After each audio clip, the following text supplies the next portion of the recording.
সুপ্রিয় মাধ্যমিক ছাত্রছাত্রী বন্ধুরা, তোমাদেরকে শুভেচ্ছা জানাই। তোমরা ভালো পড়াশোনা করছো তো? মন দিয়ে পড়াশোনা করো। এখন তোমাদের সেকেন্ড ইউনিট টেস্টের জন্য চতুর্থ, পঞ্চম, ষষ্ঠ শ্রেণী পরীক্ষা হবে। আমি চতুর্থ অধ্যায় থেকে বা পঞ্চম পরপর অধ্যায় থেকে প্রতিটি প্রশ্নের মান 2 কিছু উত্তর ছাড়লাম। 1 নম্বরে চতুর্থ অধ্যায় 1857 খ্রিস্টাব্দের বিদ্রোহকে সামন্ত শ্রেণী বিদ্রোহ বলে কেন?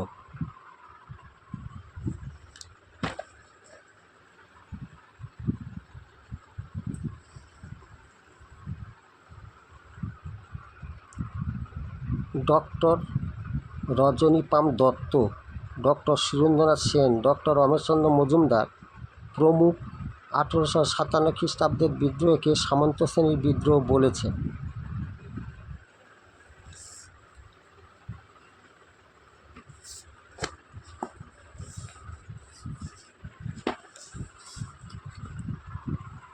আঠেরোশো সাতান্ন খ্রিস্টাব্দের বিদ্রোহকে সামন্ত শ্রেণীর বিদ্রোহ বলার কারণ: প্রথম, 1857 খ্রিস্টাব্দে বিদ্রোহ নেতৃত্বে দিয়েছিল প্রধানত সামন্তরা। দ্বিতীয়ত, বিদ্রোহ সফল হলে সামন্তরা পুরনো আর্থসামাজিক ও রাজনৈতিক ব্যবস্থা পুনরায় চালু করে পশ্চাৎমুখী প্রতিবিপ্লব চালু করতেন। তৃতীয়ত, নতুন ঔপনিবেশিক ব্যবস্থায় সামন্তরা নানাভাবে ক্ষতিগ্রস্ত হয়ে বিদ্রোহে অংশ নিয়েছিল।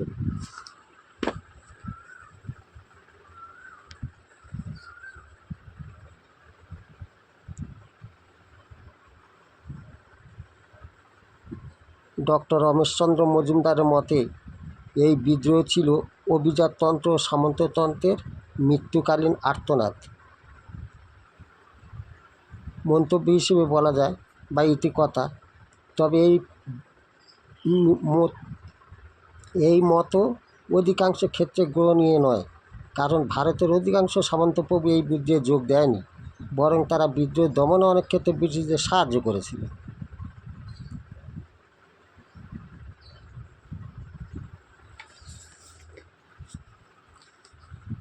দ্বিতীয় প্রশ্ন, 1857 খ্রিস্টাব্দে বিদ্রোহকে জাতীয় বিদ্রোহ বলার কারণ।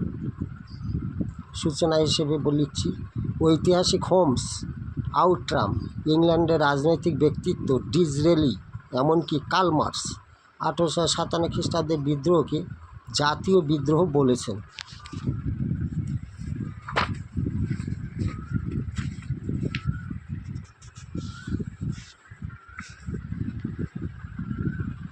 আঠেরোশো সাতান্ন খ্রিস্টাব্দের বিদ্রোহকে জাতীয় বিদ্রোহ বলার কারণ: 1. এই বিদ্রোহে বুন্দেলখণ্ড, রোহিলখণ্ড ও অযোধ্যা প্রভৃতি জায়গায় জনসাধারণ স্বতঃস্ফূর্তভাবে অংশগ্রহণ করেছিল। দ্বিতীয়ত, বিদ্রোহীরা মোগল সম্রাট দ্বিতীয় বাহাদুর শাহের অধীনে ঐক্যবদ্ধ হওয়ার স্বপ্ন দেখেছিল। তৃতীয়ত, তৎকালীন এক সরকারি বিবৃতিতে লর্ড ক্যানিং অযোধ্যার বিদ্রোহকে জাতীয় অভ্যুত্থানের সমকক্ষ বলে মন্তব্য করেন।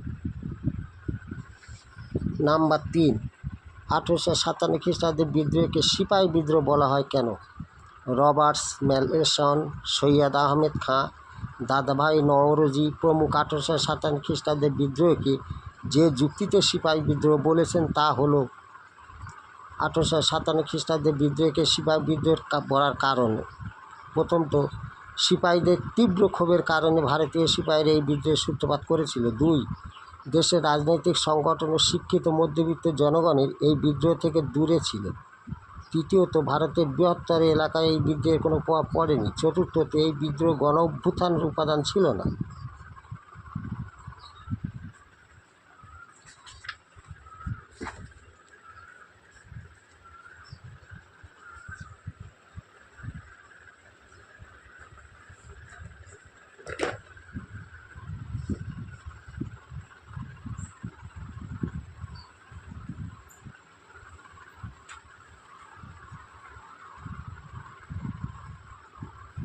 চতুর্থ প্রশ্ন, কোন যুক্তিতে 1857 খ্রিস্টাব্দের বিদ্রোহকে ভারতের প্রথম স্বাধীনতা সংগ্রাম বলা হয়?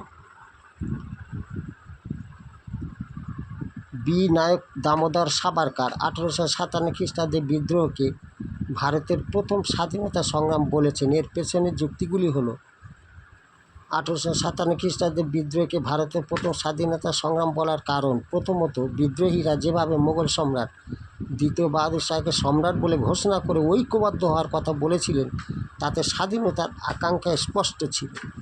দ্বিতীয়ত, ঐতিহাসিক রজনীকান্ত রায় মনে করেন যে বিদ্রোহীরা হিন্দুস্তানকে বিদেশি শাসন থেকে মুক্ত করতে চেয়েছিলেন। তৃতীয়ত, 1857 খ্রিস্টাব্দে বিদ্রোহে জাতীয়তাবাদী চরিত্র বিদ্রোহীদের স্বাধীনতার আকাঙ্ক্ষাকে স্পষ্ট করে। 5 নম্বর প্রশ্ন, 1857 খ্রিস্টাব্দ বিদ্রোহকে নিছক সিপাহী বিদ্রোহ বলা যুক্তিযুক্ত নয় কেন? অনেক ঐতিহাসিক 1857 খ্রিস্টাব্দের বিদ্রোহকে সিপাহী বিদ্রোহ বলার বিরোধিতা করেছেন। তাদের যুক্তিগুলি হলো: 1857 খ্রিস্টাব্দের বিদ্রোহকে নিছক সিপাহী বিদ্রোহ বলার কারণ, প্রথমত 1857 খ্রিস্টাব্দে বিদ্রোহ সিপাহীরা শুরু করলেও অচিরেই তাতে সাধারণ মানুষ অংশ নিয়েছিল। অযোধ্যায় এই বিদ্রোহ জাতীয় বিদ্রোহের আকার ধারণ করেছিল। দ্বিতীয়ত, বহু রাজন্যবর্গ, জমিদার, তালুকদার এই বিদ্রোহে অংশ নিয়েছিল।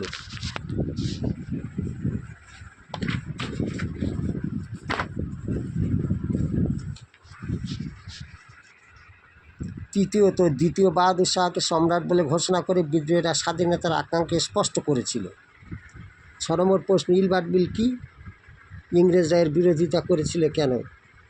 ইলবার্ট বিল, পূর্বে ফৌজদারি আইন অনুসারে কোনো ভারতীয় জেলা ম্যাজিস্ট্রেট বা দায়রা জজ কোনো ইংরেজদের বিচার করতে পারতেন না। এই বর্ণবৈষম্য দূর করার জন্য 1883 খ্রিস্টাব্দে বড়লাট রিপনের পরামর্শে তাঁর আইন সচিব কোটনি ইলবার্ট একটি বিল রচনা করেন, যাতে ইউরোপীয় ভারতীয় বিচারকদের সমমর্যাদা ও সক্ষমতার অধিকারী করা হয়। এই বিলটি ইলবার্ট বিল নামে ইতিহাসে পরিচিত। ইংরেজদের বিরোধিতার কারণ বা ইলবার্ট বিলের বিরোধিতার কারণ, লর্ড রিপন ভারতীয় বিচারকদের হাতে ইউরোপীয়দের বিচার করার ক্ষমতা দিয়ে ইলবার্ট বিল আনেন, কিন্তু ইউরোপীয়রা এই বিল মানতে রাজি ছিল না, কারণ ভারতীয়দের কাছে বিচার প্রার্থী হতে তাদের মর্যাদা আঘাত লাগে। তাই তারা ইলবার্ট বিল মানতে অস্বীকার করে। 1857 খ্রিস্টাব্দের বিদ্রোহকে প্রত্যক্ষ কারণ কী ছিল? প্রত্যক্ষ কারণগুলি হলো: 1857 খ্রিস্টাব্দে সরকার এনফিল্ড রাইফেল নামে এক বন্দুকের প্রচলন করে। এর কার্তুজ বা টোটে একটি মোড়কের মধ্যে ভরা থাকতো। মোড়কটি আবার দাঁতে কেটে বন্দুকে ভরতে হতো। সেনাদের মধ্যে গুজব ছড়ায় যে মোড়কটিতে গরু ও শূকরের চর্বি মেশানো রয়েছে। ধর্মনাশের ভয়ে হিন্দু ও মুসলমান সেনারা কার্তুজটি ব্যবহার করতে অসম্মত হয়। সিপাহী মঙ্গল পাণ্ডে প্রথম বিদ্রোহ ঘোষণা করলে অচিরেই সমগ্র দেশে বিদ্রোহের আগুন ছড়িয়ে পড়ে। প্রশ্ন 8, 19 শতকের দ্বিতীয়ার্ধকে সভা সমিতির যুগ বলা হয় কেন? অথবা সভা সমিতির যুগ বলতে কী বোঝায়? উত্তর, সভা সমিতির যুগ উত্তর জাতীয় চেতনা উন্মেষের সঙ্গে সঙ্গে ভারতবাসীর মনে দেশাত্মবোধের ধারণা জাগ্রত হয় এবং ব্রিটিশ সরকারের বিরুদ্ধে জনমত গঠনের জন্য ভারতীয়রা সংঘবদ্ধ আন্দোলনের তাগিদ অনুভব করে। এই উপলব্ধি থেকেই 19 শতকে ভারতের বিভিন্ন অঞ্চলে বেশ কিছু রাজনৈতিক সভা সমিতি গড়ে ওঠে। এই কারণে অধ্যাপক অনিল শীল উক্ত সময়কালকে সভা সমিতির যুগ বলে অভিহিত করেছেন। 9 নম্বর প্রশ্ন, 2 নম্বরে, ভারত সভা প্রতিষ্ঠার লক্ষ্য বা উদ্দেশ্যগুলি লেখো। 1876 খ্রিস্টাব্দে 26 জুলাই কলকাতায় অনুষ্ঠিত এক সভা থেকে ভারত সভা বা ইন্ডিয়ান অ্যাসোসিয়েশন জন্মলাভ করে। এর প্রতিষ্ঠার লক্ষ্য বা উদ্দেশ্যগুলি হলো: 1. জাতীয়তাবোধের বিকাশ। ভারত সভার প্রতিষ্ঠার উদ্দেশ্যগুলির মধ্যে অন্যতম উদ্দেশ্য ছিল জাতীয়তাবোধের বিকাশ ঘটানো। 2. হিন্দু মুসলিম ঐক্য সাধন। হিন্দু মুসলিমকে ঐক্যবদ্ধ করে দেশে গণ আন্দোলন গড়ে তোলা। 3. দেশে জনমত গঠন। বিভিন্ন অঞ্চলের দেশে আইন কানুন অধিকার প্রভৃতির উপর ভিত্তি করে জনগণের মতামত সাপেক্ষে দেশে জনমত গঠন করা।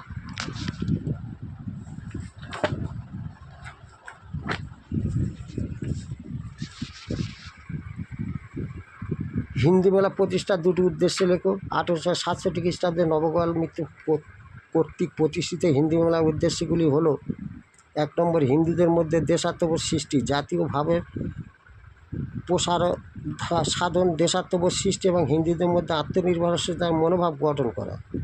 2. হিন্দুদের মধ্যে ঐক্য প্রতিষ্ঠা, হিন্দুদের মধ্যে বিদ্বেষভাব দূর করে ঐক্য প্রতিষ্ঠা এবং হিন্দু সমাজে বিভিন্ন উন্নয়নমূলক কাজ সংগঠিত করা।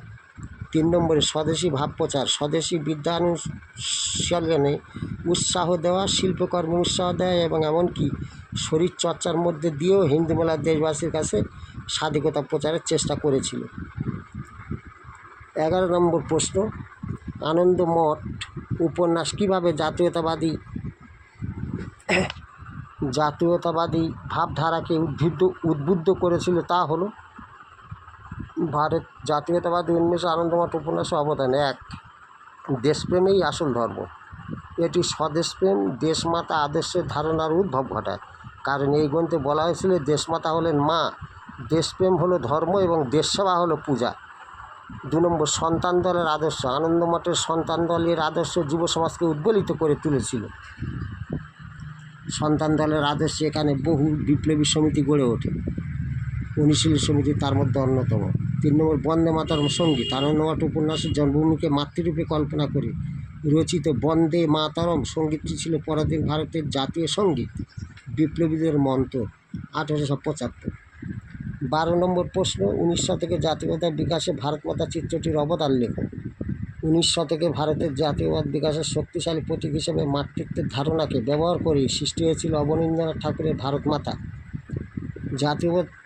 জাতীয়তাবাদের বিকাশে ভারতমাতার চিত্রটির অবদান। নাম্বার 1, ভারতীয় ঐতিহ্যের প্রকাশ। এই চিত্রটি ভারতের মাতার হাতে রয়েছে ভারতীয় ঐতিহ্যের 4 উপাদান, যা ভারতীয় জাতীয়তাবাদ সঞ্চারে বিশেষ ভূমিকা সঞ্চার করেছিল।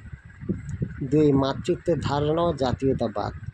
ভারত মাতার চিত্রের মাধ্যমে জাতীয়তাবাদকে মাতৃত্বের ধারণার সঙ্গে যুক্ত করা হয়, কারণ গৈরিক বসন পরিহিত 4 হাতযুক্ত ভারত মাতা ছিল মানবী ও দৈবী শক্তির বহিঃপ্রকাশ। 13 নম্বর প্রশ্ন, রবীন্দ্রনাথ ঠাকুর গোরা উপন্যাসে কীভাবে জাতীয়তাবাদের প্রসারে সাহায্য করেছিল। ইতিহাসের দৃষ্টিকোণ থেকে বলা যায় যে এই উপন্যাসটি নানাভাবে ভারতের জাতীয়তাবাদে সাহায্য করেছিল। গোরা উপন্যাসের ভূমিকা। 1 নম্বর, জাতপাতের বিরোধিতা। জাতীয়তাবাদের দেশপ্রেমবোধ জাতপাতের গণ্ডিতে আবদ্ধ থাকতে পারে না। সাম্প্রদায়িকতার